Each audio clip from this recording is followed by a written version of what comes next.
Bir yıl bari geliyortum men tartışıp, casus şeytan ahir sana gep verdi.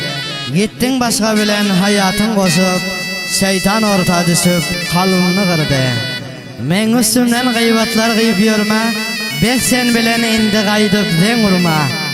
Bödüp men izime düşüp hem yürüme, şeytan casus seni aydanna saldı.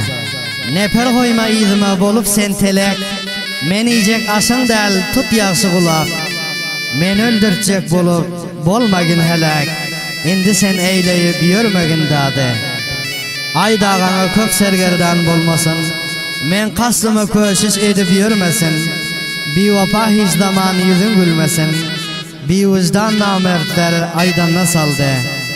Huday nazar can dir as menden ara, kalbime eyledin sen para para. Ölen yürek kalmaz gaydıp dubara, şeytan seni öz aydanına saldı. Şair Muhibullah hoş dilin şiire, hergiz gelmez bir vapalar ahire. Neçik hala düştüm gör bul takdire, sol bir vapa şeytan sözüne boldu.